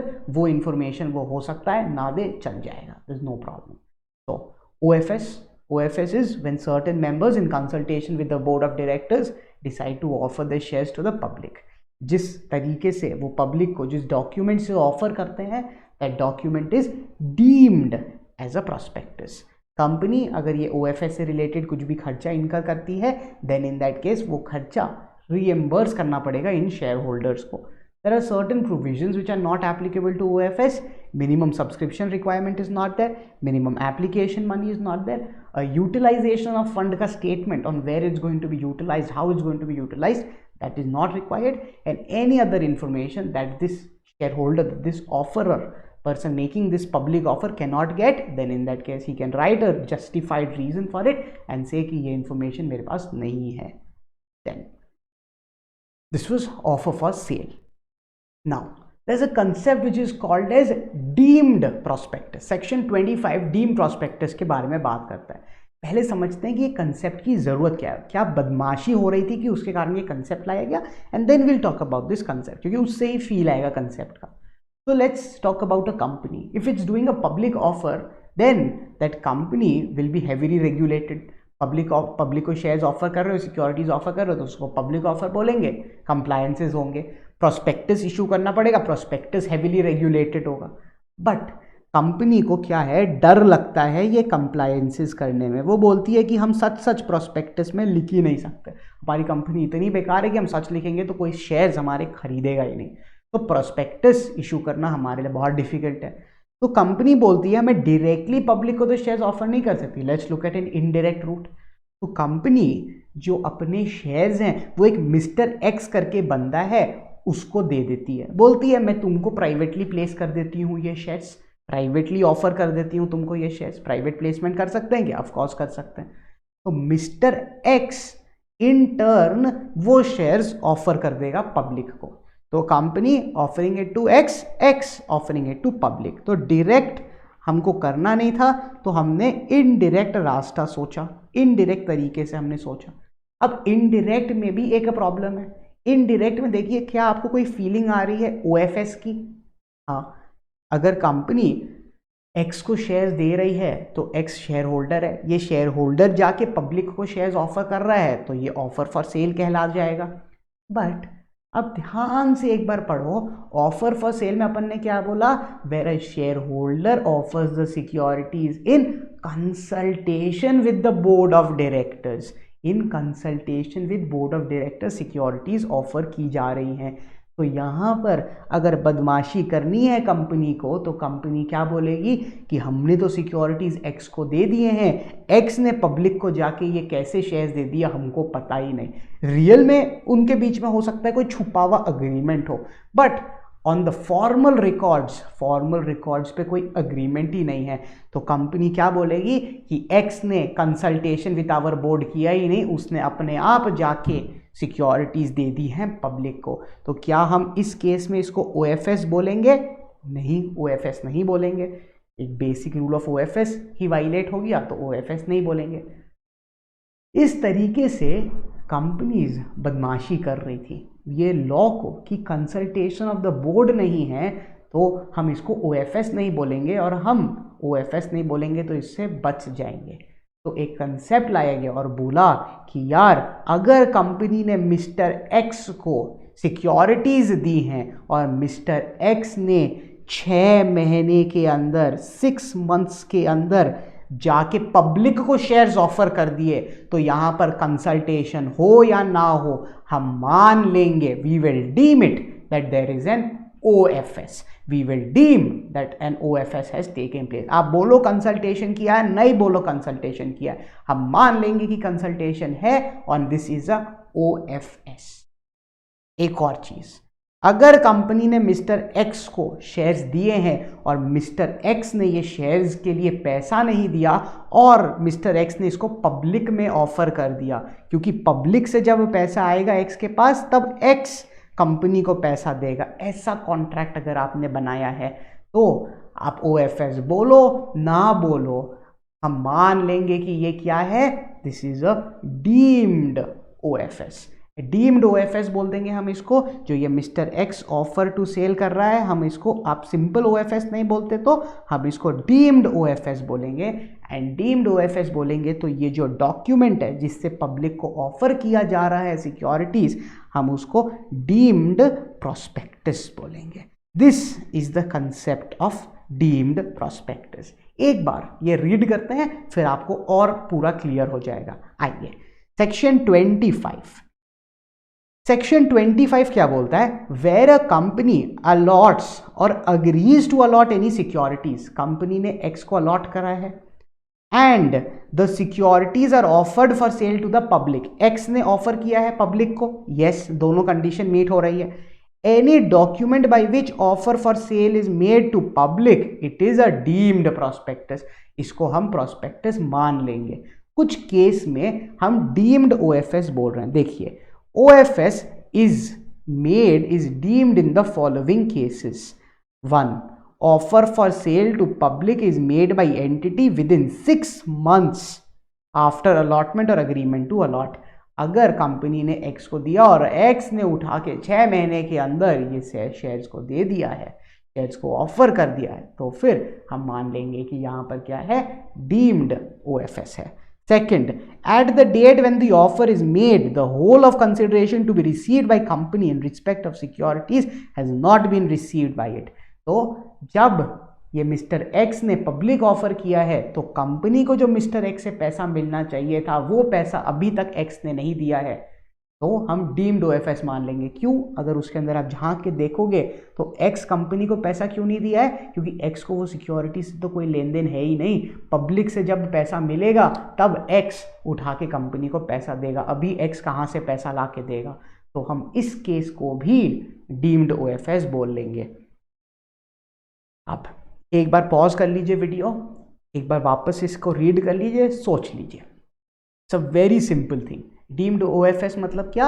जहां पर हम normal OFS नहीं बोल रहे। क्यों नहीं बोल पा रहे? क्योंकि कंसल्टेशन ऑफ बोर्ड मिसिंग है। तभी भी अगर हमको कुछ चीज़ें दिख गई कि सामने वाले ने 6 महीने के अंदर जाके पब्लिक ऑफर कर लिया या सामने वाले ने पैसा दिए बिना पब्लिक ऑफर कर लिया है, तो हम अब कंसल्टेशन का कोई रिकॉर्ड हो या ना हो, we will deem it to be an OFS। और जिस डॉक्यूमेंट से ऑफर किया जा रहा है हम वो डॉक्यूमेंट को डीम्ड प्रोस्पेक्टस बोलेंगे। पॉज कर लीजिए, मैं नेक्स्ट पे फिर मूव कर रहा हूं। अब ये जो डीम्ड प्रोस्पेक्टस है, ये डीम्ड प्रोस्पेक्टस में मैटर्स टू बी स्टेटेड क्या है? सेक्शन 26। सेक्शन 26 के जो मैटर्स अपन ने पढ़े थे वो लिखना है। फिर नेट कंसिडरेशन रिसीव्ड या टू बी रिसीव्ड, जो कंपनी ने अभी तक रिसीव कर लिया या नहीं रिसीव किया वो सब पूरा डिटेल्स लिखना पड़ेगा। And time and place for inspection of contract under which allotment or propose to allot to be made. Company ने एक्स को जो अलॉटमेंट किया है वो कॉन्ट्रैक्ट की कॉपी कहाँ पर हम देख सकते हैं, वो कॉन्ट्रैक्ट देखने के लिए भी हमको प्लेस एंड टाइम चाहिए। साइनिंग, ये जो पब्लिक ऑफर किया जा रहा है, इन केस अगर वो कंपनी है तो 2 डायरेक्टर्स को साइन करना पड़ेगा ये डीम्ड प्रोस्पेक्टस को, एंड अगर फर्म है तो at least half of the partners को वो प्रोस्पेक्टस को साइन करना पड़ेगा. This is the concept of deemed public offer. Company offering it to X, X offering it to public, saying it's not an OFS, but we are saying that it is a deemed OFS and it is a deemed prospect. Important concept है, exam पे इसमें theory questions आए हुए हैं. Now, we had studied a concept called as minimum subscription. एक company को इतना minimum subscription लेना है, कंपनी 100 करोड़ का ऑफर कर रही है, वो बोलती है 85 करोड़ हमारा मिनिमम सब्सक्रिप्शन है, तो कंपनी को 85 करोड़ मिनिमम लेना ही पड़ेगा. बट कंपनी को ये डर भी तो लग सकता है कि 85 करोड़ का हमको मिनिमम सब्सक्रिप्शन नहीं मिले, हमने जो मिनिमम सब्सक्रिप्शन लिखा है उतने लोग आए ही ना. तो कंपनी को ये डर लगता है, और कंपनी को डर क्या लगता है कि हमने बोल दिया, एक तो हमारी पोपट होगी कंपनी की सबके सामने, उसके अलावा जो हमारा पैसा जो मिला है, मान लीजिए 60 करोड़ मिला है, वो पैसा भी पूरा लौटाना पड़ेगा और पब्लिक ऑफर करने का खर्चा पूरा डूब जाएगा. तो कंपनी को डर लगता है कि पब्लिक ऑफर का पूरा पोपट नहीं हो जाए, इसलिए कंपनी क्या करती है, कंपनी अंडर राइटर्स को अपॉइंट करती है. अंडर राइटर्स को अपॉइंट करके कंपनी क्या बोलती है कि अगर हमारा मिनिमम सब्सक्रिप्शन मीट नहीं हुआ, देन इन दैट केस, अगर हमारा सब्सक्रिप्शन कंप्लीट नहीं हो पाया, देन इन दैट केस जो बची हुई सिक्योरिटीज़ है ना, वो पब्लिक नहीं खरीद रही है, कोई बात नहीं, तुम खरीद लोगे. वो क्यों खरीदेंगे, उनको कुछ कमीशन दिया जाएगा कि यार ये कमीशन है तुम्हारा, ये कमीशन के बदले तुम हमारा रिस्क हेज कर दो. इट्स लाइक एन इंश्योरेंस का कॉन्ट्रैक्ट. तो अंडर राइटिंग कमीशन, जो अंडर राइटर्स को पैसा दिया जाता है, उसके ऊपर कंपनीज एक्ट में कुछ लिमिट्स हैं. देखिए, सबसे पहले अंडरराइटिंग कमीशन आप तभी दे सकते हो जब ऑथराइज्ड है आर्टिकल्स ऑफ एसोसिएशन में. ये अंडरराइटिंग कमीशन या तो आपको जो ये पैसा मिल रहा है पब्लिक इशू से, मान लीजिए आपने 100 करोड़ का जो इशू किया, इससे जो पैसा मिल रहा है आप वहाँ से निकाल के या अंडरराइटर्स को कमीशन दे सकते हो, या आपकी खुद की पुरानी कोई प्रॉफिट्स हैं आप वहाँ से अंडरराइटर्स को कमीशन दे सकते हो, या बोथ.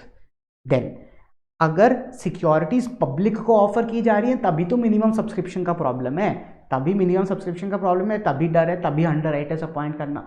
अगर पब्लिक ऑफर ही नहीं कर रहे तो अंडरराइटर्स की क्या जरूरत. तो लॉ ही बोल देता है अगर आप सिक्योरिटीज ऑफर नहीं कर रहे हो पब्लिक को, you are not allowed to do an underwriting commission, not allowed to do the underwriting agreement.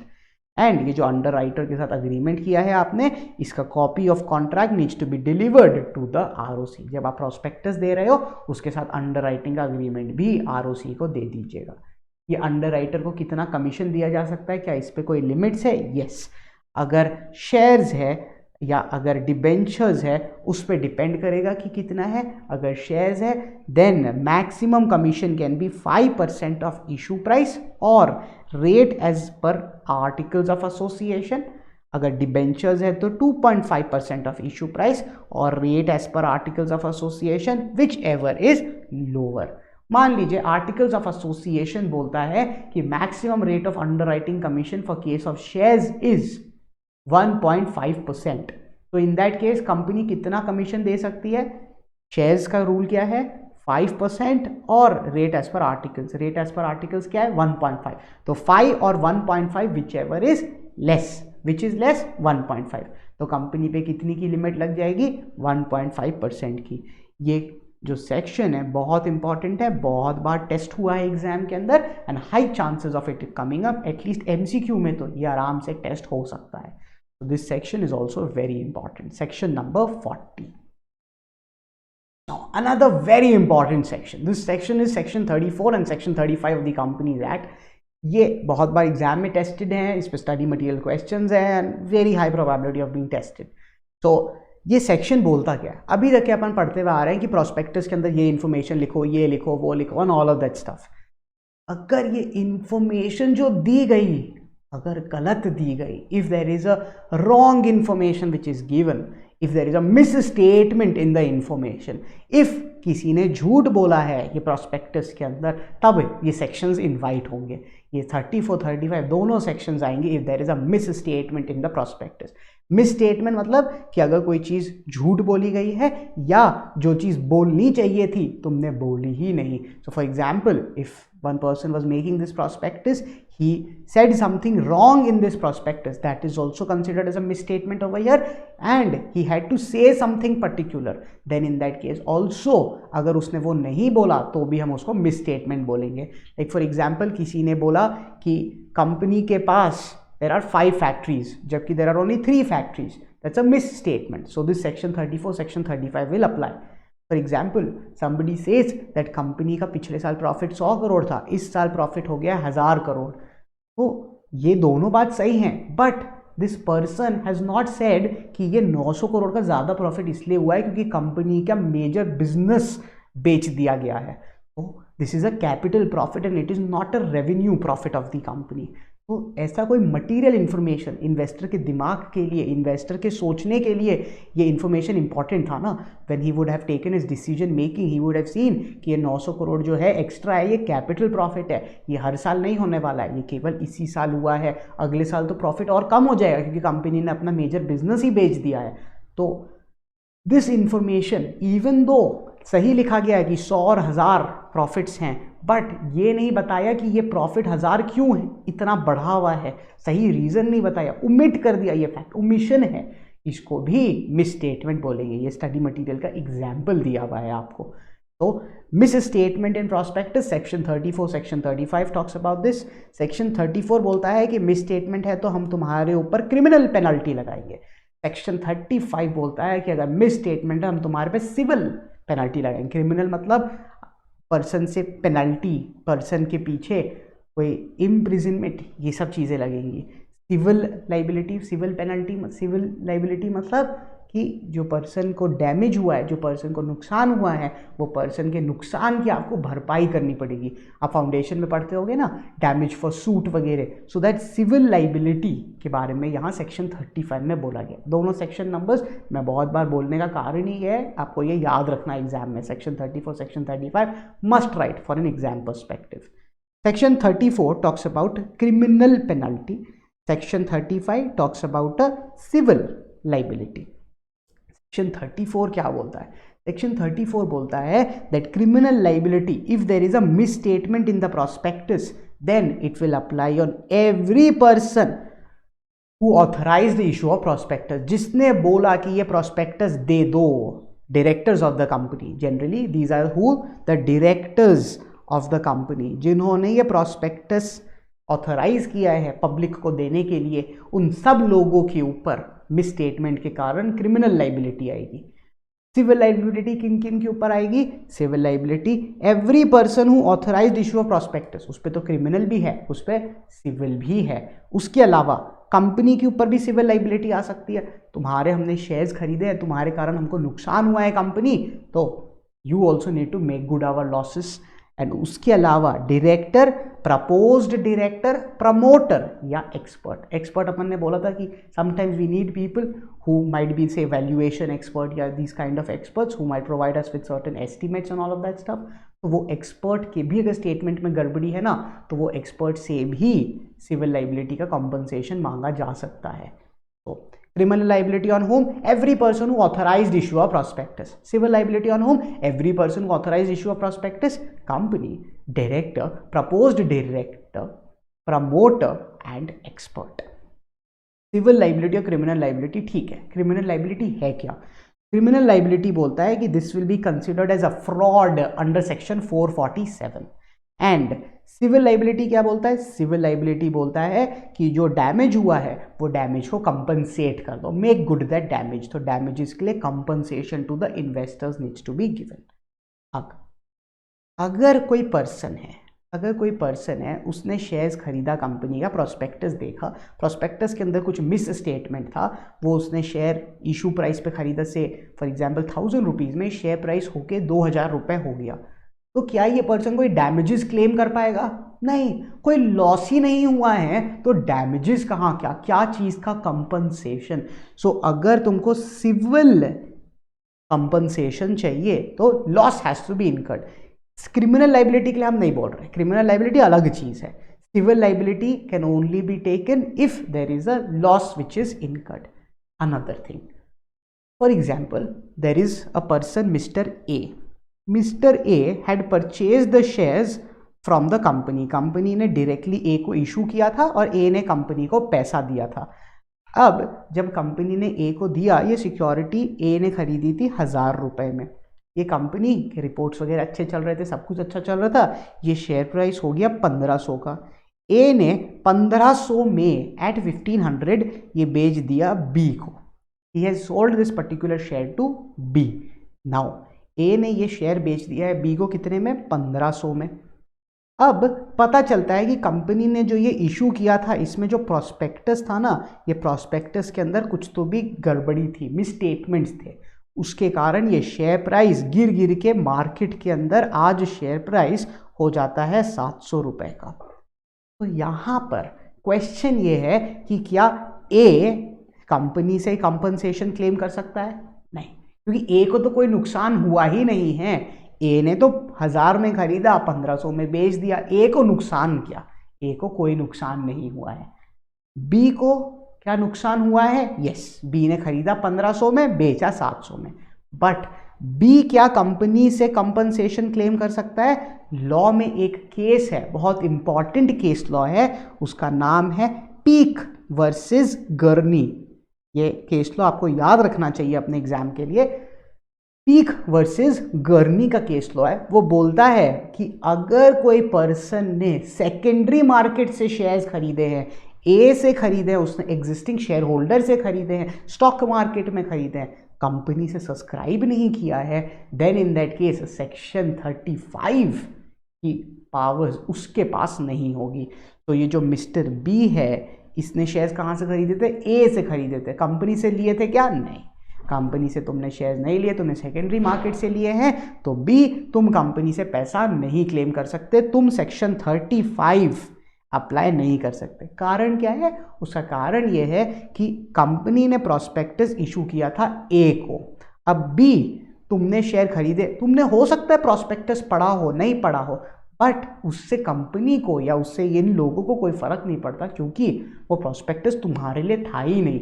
वो प्रॉस्पेक्टस था ए के लिए, ए ने पढ़ा, ए ने खरीदा, ए को कोई नुकसान नहीं हुआ, बात खत्म। तुमने वो प्रॉस्पेक्टस पढ़ा है, नहीं पढ़ा है, वी डोंट केयर। तो if a purchase has been made from another share holder, then in that case section 35 is not available because prospectus was never meant to be issued to you. This is a case law of Peek versus Gurney. So not available to one buying from a secondary or a stock market. बहुत important है ये, जितना star बनाना चाहें उतना star बना सकते हैं। Criminal liability and civil liability, ये तो समझिए कि किस पे लगेगी और क्या लगेगी। हाँ, section 447 we have yet to study that, just next page पे ये समझिए कि क्या लगेगी, किसको लगेगी। क्या कुछ ऐसे लोग हैं जो ये लाइबिलिटी से बच सकते हैं? हाँ, तो सेक्शन 34 क्या बोलता है कि कुछ लोगों पे क्रिमिनल लाइबिलिटी नहीं लगेगी। कब? अगर जो मिस स्टेटमेंट है वो इममटीरियल है। 10 रुपए की कुछ तो भी गड़बड़ी थी प्रॉस्पेक्टस में, अरे यार, that doesn't make a significant impact to the company.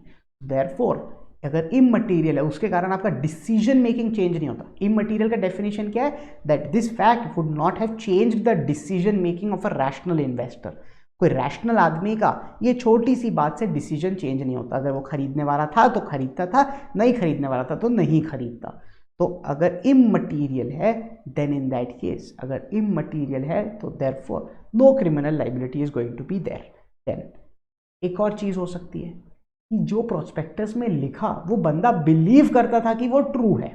जो डायरेक्टर्स ऑफ द कंपनी है, when they had written this particular thing, they believe that this is true. बाद में उनको भी पता चला, उनको भी शॉक लगा कि ये फॉल्स हो गया। तो उनका कोई इंटेंशन फ्रॉड करने का नहीं था, उनका कोई इंटेंशन डिसीव करने का नहीं था, बट सर्कमस्टांसेस ही ऐसे हो गए कि वो अब पता चल रहा है कि वो गलत है। तो अगर कोई पर्सन बोल देता है कि मेरे पास रीजनेबल ग्राउंड थे कि जो लिखा है प्रोस्पेक्टस में, मेरे को तब जब मैं प्रोस्पेक्टस इशू कर रहा था तब ये सही लगते थे, तो वो भी उस पर कोई क्रिमिनल लाइबिलिटी नहीं आएगी। The person had a reasonable ground to believe and up till the issue of prospectus believed such to be true. Then civil liability से बंदा बच सकता है क्या? हाँ, सिविल लाइबिलिटी से भी बंदा बच सकता है। अगर कोई पर्सन डायरेक्टर था, मतलब डायरेक्टर बनने के लिए तैयारी किया हुआ था, he was a propose director of the company, this person had said I will become a director of this company, but he comes to know कि कंपनी के अंदर बहुत बदमाशी है, company has a lot of problems, then in that case this person withdraws his consent to act as a director, then will it be allowed for him to stay safe from the civil liability? Yes. So what is said that if a person who was a proposed director withdraws his consent to be a director before the issue of prospectus, अगर कोई director बनने वाला था बंदा, वो consent हटा देता है अपना, बोलता है मैं अब डायरेक्टर नहीं बनूंगा तुम्हारी कंपनी का, तो वो भी बच जाएगा, उसके ऊपर भी कोई लाइबिलिटी नहीं आएगी। देन वो पर्सन था, वो डायरेक्टर था कंपनी का, वो डायरेक्टर बंदा कंपनी का था, प्रोस्पेक्टस उससे पूछ के इशू करना चाहिए था, बट सबको पता था कि ये बहुत अच्छा बंदा है, ये ऐसा प्रोस्पेक्टस इशू करने नहीं देगा, तो उसको बिना बताए प्रोस्पेक्टस इशू कर दिया, और वो प्रोस्पेक्टस में एज अ डायरेक्टर उसका भी नाम था, तो ऐसा बंदा भी बच सकता है। देखिए क्या बोलता है, prospectus was issued without his knowledge और कंसेंट, ऐसे बंदे को बिना बताए, उसको बिना पता चले ये प्रोस्पेक्टस इशू हुआ, and on becoming aware of such unauthorised issue, जैसे ही ये अच्छे जन को पता चला कि ये प्रोस्पेक्टस मेरे कंसेंट के बिना इशू हो गया है, तो then he forthwith gave a public notice stating such, he told the public कि यार मेरे नाम से ये प्रोस्पेक्टस इशू हुआ है, इसका मेरा कोई लेन देन नहीं, I have not authorised the issue of this prospectus. So there are two conditions. So number one, the prospectus was issued without his knowledge or consent, and as soon as he came to know that this prospectus has been issued without his knowledge and consent, he should give a public notice, tell the public that this particular prospectus has been issued without my consent and notice. The second point is also very important. Otherwise what will happen, अगर बाद में गड़बड़ी पता चलेगी तो बंदा बोल देगा कि मेरे नॉलेज कंसेंट के बिना किया गया था, मेरे को पता ही नहीं था। तो भैया तुमको पता नहीं था ना, तो पहले बोल देना चाहिए था कि तुमको पता नहीं है, जब पकड़े गए हो तब ये सब मत बोलो कि मैं पता नहीं था and all of that stuff. तो that is the second point of defence. The third point of defence says कि डायरेक्टर्स हैं कंपनी में, they probably don't have an expertise in everything. For example there is a director X, उसने देखा कि एक particular valuation expert है, इसने ये बिल्डिंग वगैरह का वैल्यू निकाला है, ये बिल्डिंग वगैरह का वैल्यू निकाला है, वो बंदे पे उसको विश्वास था, वो बंदा एक्सपर्ट था, उसको सर्टिफिकेट वगैरह सब कुछ हमने देखा, वो बंदे ने इसका वैल्यूएशन निकाला 1000 करोड़, बाद में पता चलता है कि बिल्डिंग का वैल्यूएशन 1000 करोड़ नहीं, केवल 200 करोड़ रुपए निकला है। तो इस केस में क्या ये डायरेक्टर की गलती है? नहीं, डायरेक्टर ने तो एक्सपर्ट पे भरोसा किया था ना, वो इस बिल्डिंग का वैल्यूएशन करना वो डायरेक्टर का काम नहीं था, वो डायरेक्टर एक एक्सपर्ट पे भरोसा कर रहा था, वो भरोसे के ऊपर उसने प्रोस्पेक्टस की मंजूरी दी, तो then in that case also this person will not be liable. देखिए क्या बोला है, defence to person making statement on basis of report of expert की रिपोर्ट थी 1000 करोड़ की हमारे पास, उसके बेसिस पे हमने बोला कि 1000 करोड़ की बिल्डिंग है, तो statement made by person was a fair representation of experts report. Yes, वहां पर 1000 करोड़ एक्सपर्ट ने लिखा था और फिर आपने 1000 करोड़ बोला, देन एक्सपर्ट ने ही कुछ तो भी बोला होगा 150 करोड़ और आपने 1000 लिख दिया तो अलग बात है। Second, the person making the statement has a reasonable ground to believe that the expert was competent, you believed कि वो जो एक्सपर्ट है रियली कॉम्पिटेंट, ऐसे कोई टाइम पास आदमी नहीं है। And third, expert had given a consent and not withdrawn it before filing a copy with the prospectus. Consent लेना पड़ता था एक्सपर्ट का, अपन ने सेक्शन 26 में देखा था, एक्सपर्ट का कंसेंट लेना पड़ता था, आरओसी के पास फाइल भी करना पड़ता था, तो एक्सपर्ट का कंसेंट लिया है, फाइल भी किया है आरओसी के पास, एंड एक्सपर्ट ने ये कंसेंट विड्रॉ नहीं कर रखा है। तो अगर ऐसी चीज़ें हैं तो पर्सन, तुमने अगर एक्सपर्ट पे भरोसा करके ये 1000 करोड़ बोला है तो कोई बात नहीं, तुमको कोई नहीं पकड़ेगा। This is a defence under section 35, very important. आप एक बार और अगर पढ़ना चाहते हैं तो एक बार पॉज कर सकते हैं एंड पढ़ सकते हैं, बहुत इंपॉर्टेंट है ये पूरे पॉइंट्स, हर पॉइंट पे क्वेश्चन आया हुआ है। नाउ सेक्शन 447 क्या बोलता है, सेक्शन 447 बोलता है कि अगर कोई फ्रॉड हुआ है कंपनी में तो हम आ जाएंगे, हम पनिशमेंट लगाएंगे। कंपनीज एक्ट के अंदर जहाँ पे भी आपको दिख रहा है कि फ्रॉड हुआ है, बहुत ही चुपके से, धीरे से, बिना दिमाग लगाए आप सेक्शन 447 लिख सकते हैं। The section 447 is a universal applicability section, जहाँ पे भी फ्रॉड दिखेगा वहाँ पर सेक्शन 447 आ जाएगा। सेक्शन 447 आएगा तो सबसे पहले एक प्रश्न पूछेगा कि क्या ये बड़ा फ्रॉड है कि क्या ये छोटा फ्रॉड है।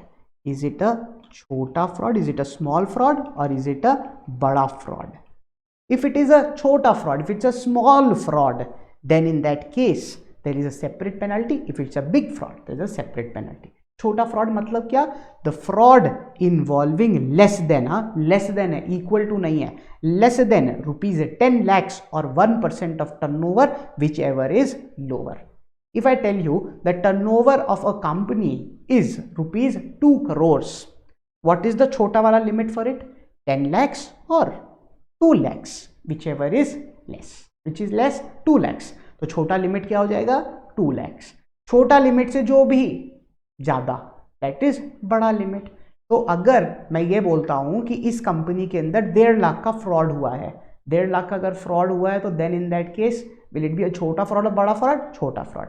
इफ आई से कि यहां पर 15 लाख का फ्रॉड हुआ है तो विल इट बी छोटा फ्रॉड, बड़ा फ्रॉड? बड़ा fraud. Will I say that it is a 6 lakh का fraud, will it be a छोटा फ्रॉड, बड़ा fraud? It will be a बड़ा fraud, because the limit was 2 lakhs। 2 lakhs से कम तो छोटा, 2 lakhs और मोर इज बड़ा। छोटा फ्रॉड है, then in that case fine up to 50 lakhs, maximum limit is given, minimum is nothing, और imprisonment up to 5 years और बोथ। तो fine up to 50 lakhs, imprisonment up to 5 years और both. अगर बड़ा fraud है then fine of the amount of fraud to 3 times the amount of fraud, मतलब minimum जितना fraud किया है उतना तो फाइन लगेगा ही, 3 times the amount of fraud तक के भी फाइन लग सकता है।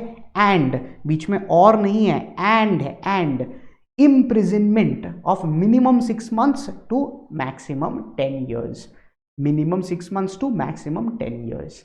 अगर पब्लिक इंटरेस्ट इन्वॉल्व था ना फ्रॉड में, तो हम उसको कभी भी छोटा फ्रॉड नहीं बोलेंगे। अगर पब्लिक इंटरेस्ट इन्वॉल्व है तो इट इज ऑलवेज अ बड़ा फ्रॉड। 10,000 रुपए का फ्रॉड हुआ है, इसमें पब्लिक इंटरेस्ट इन्वॉल्व है, इज इट छोटा और बड़ा? इट इज ऑलवेज बड़ा। तो if public interest is involve it will always be a बड़ा fraud, and if it is a public interest is involve then instead of a minimum 6 months it's going to be a minimum 3 years। तो question, no public involved, a fraud less than 10 lakhs or 1% of a turnover, then in that case fine up to 50 lakhs or imprisonment up to 5 years or both. If there is no public interest involved but it's a big fraud that is beyond the limits, then in that case what will happen? Then in that case amount of fine will be minimum, will be the amount involved in fraud to the 3 times amount in the fraud, and imprisonment of 6 months to 10 years. If I say that there is a public interest involved, I don't care about the limit, in that case fine of amount of fraud to 3 times the amount of fraud, and what? And imprisonment of minimum 3 years to maximum 10 years. Very important, section 447 has also come multiple times. Now let's take a quick snap. Section 34 बोलता था कि अगर miss statement है तो criminal liability, section 35 बोलता था कि अगर मिस स्टेटमेंट है तो civil liability. Section 34 used to apply on every person who authorised issue of prospectus, section 35 applied on every person who authorized issue of prospectus plus company plus a director plus a proposed director plus a expert plus a promoter. Then section 34 में penalty liability क्या आती? 447 fraud की। What about section 35? The compensation to the investor. So if no loss has been incurred, will any damages be given to him? No. There was a case of Peak versus Gurney which said that if the investor has bought the shares from a secondary market, he's not bought it originally from the company, then section 35 defense is not available to him. Section 34 के अंदर defences थे that if it was immaterial, or the person believed till the time of the issue of prospectus that what was said in the prospectus was true, then in that case also there was no section 34 penalty. Section 35 said that there are defenses available to certain person. Like for example, if a director was going to be made, but this person withdrew his consent to become a director before the issue of prospectus, or the person did not authorize issue of prospectus, he did not have a knowledge or he did not know the prospectus has been issued, and as soon as he came to know कि उसके knowledge and consent के बिना prospectus has been issued, then in that case this person gave a public notice stating such. And the third, if a person relied on an expert and gave a statement, then in that case also there was a defense, there were certain conditions to be adhered to over there. Now, where it is proved that a prospectus was issued with the intent to defraud, अगर prospectus पूरा ही बेवकूफ बनाने का था, एक दो misstatement छोड़ो, पूरा prospectus ही बेवकूफ बनाने का था, then in that case every person referred to in section 35 shall be personally liable without any limitation of liability for all or any part of losses or damages that may have been incurred by any person who subscribed to the securities on the basis of such prospectus. Section 36 prescribes a punishment under section 447 in case of fraudulently inducing persons to enter into various agreements. Section 36 क्या बोलता है? Section 36 बोलता है कि ऐसे कोई लोग हैं मार्केट के अंदर जो लोगों को बेवकूफ़ बनाते हैं. वो आपको बोलते हैं ये स्टॉक बहुत अच्छा है, ये स्टॉक खरीद लीजिए, ये कंपनी आईपीओ कर रही है, बहुत अच्छी कंपनी है. उनको जब पता है कि कंपनी बर्बाद है, वो फ्रॉड कर रहे हैं लोगों के साथ, then in that case section 36 is कि आप फ्रॉड कर रहे हो तो कौन आएगा? जिसका फ्रॉड वहां पर सेक्शन 447 चला आएगा. सेक्शन 37 बोलता है कि सेक्शन 34 का, सेक्शन 35 का, सेक्शन 36 का सबका सूट फाइल किया जा सकता है. एक आदमी अकेले इंडिविजुअली कर सकता है या ग्रुप में कर सकता है. ये ग्रुप सूट्स वगैरह को आजकल क्लास एक्शन सूट्स बोला जाता है, क्योंकि एक इंडिविजुअल इन्वेस्टर है, हो सकता है 10-20 हज़ार के उसने सिक्योरिटीज़ खरीदे होंगे, वो 10-20 हज़ार की सिक्योरिटीज़ के लिए इतना कोर्ट का खर्चा कहाँ से बेयर करेगा?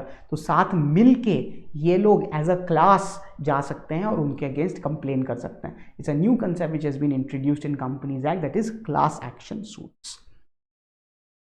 Let's look at some miscellaneous points. खत्म ही हो गया, आपने देख ही लिया है ये पॉइंट्स इनमें से काफ़ी. Every company making a public offer shall, before making an offer, make an application to one or more recognized stock exchange to obtain permission of securities to be dealt with in such stock exchange. The prospectus shall also state the name of such stock exchange. I've been telling you, if you make a public offer, you need to list your shares on a stock exchange. So any company making a public offer, at least एक stock exchange के पास आपको अपना नाम register करवाना पड़ेगा, एक stock exchange पे list होना पड़ेगा. A company makes an application to national stock exchange and Bombay stock exchange, NSE BSE दोनों का एप्लीकेशन करता है. Is it allowed? Yes. At least एक को करना है, 2, 4, 10 जितना करना हो आप कर सकते हो, एटलीस्ट एक. It has made it to 2 stock exchanges. Its application is rejected in BSE but accepted in NSE. Will it still be allowed to continue? Yes, क्योंकि एटलीस्ट एक स्टॉक एक्सचेंज में उसका एप्लीकेशन हो चुका है. But if its application is rejected in both the stock exchanges, both NSE and BSE decline its application, then in that case this company will not be allowed to do a public offer. उसको पूरा पैसा refund करना पड़ेगा to the investors. All monies received on application from public shall be kept in a separate bank account in a scheduled bank and will be utilized against allotment or refund of money in case of inability to allot. जो भी पैसा आपको public offer से मिला है वो पूरा पैसा एक सेपरेट बैंक अकाउंट में शेड्यूल्ड बैंक के अंदर रखना है. वो पैसा आप केवल एडजस्ट कर सकते हो अगेंस्ट अलॉटमेंट ऑफ सिक्योरिटीज. आपने उसको सिक्योरिटी दे दी, अलॉटमेंट कर दिया, तो ये पैसा कंपनी अपने पर्पसेस के लिए यूज़ कर सकती है, या अगर अलॉट नहीं किया उसको सिक्योरिटी तो वहीं से उसको वो पैसा रिफंड हो जाना चाहिए. Then it is on allotment that the shares come in to existence. एक बंदा शेयर होल्डर कब से कहलाएगा? एक बंदा शेयर होल्डर जब से अलॉटमेंट हुआ है अब से कहलाएगा. उसके पहले उसके पास कोई भी राइट्स वगैरह एज अ शेयर होल्डर नहीं है. Then minimum subscription specified as per companies act is amount stated as such in prospectus. जो आपने मिनिमम सब्सक्रिप्शन बोला वो minimum subscription. In case of non receipt of minimum subscription, इसके लिए हम protection भी ले रखते हैं, अंडर राइटर्स ले लेते हैं. बट तभी भी अगर नहीं किया है, अगर आपने कोई तरीके से मिनिमम सब्सक्रिप्शन नहीं आ रहा है, then within 30 days from the issue of prospectus, refund within 15 days from the closure of issue, otherwise directors jointly severely liable to pay 15% per annum interest. refund कर दो, otherwise directors पे interest की liability चली आएगी. Minimum amount payable on application is a 5% of the nominal amount of security, or as may be specified by SEBI. Now the last thing, definition of securities. Basically shares, debentures, derivatives, ये सारी चीज़ों को security बोलेंगे. Mutual fund के units को securities बोलेंगे. इसमें एक बहुत इंपॉर्टेंट चीज़ है कि यूनिट लिंक्ड इंश्योरेंस प्लान जो है, that is a mutual fund plus a life insurance. It's a separate kind of a investment product. It's a separate kind of a security. Unit linked insurance plan, ULIPs, which is a mutual fund plus life insurance, उन चीज़ों को हम security नहीं बोलेंगे. तो derivatives, shares, debentures, stocks, bonds, government securities, सब चीज़ों को सिक्योरिटीज बोला जाएगा. बट एक पर्टिकुलर चीज़ है which is ULIPs, that will not be called as a security. This completes our chapter. I have taken certain things in a faster pace because this was a fast track video. It's not a complete full-fledged video. It's a fast track video. I have not left anything, but for an exam perspective, जो भी exam के लिए important है वो हर चीज यहाँ पर covered है, is just done in a faster manner. All right, so let's stop here. Look forward to seeing you again for the next chapter. Bye bye.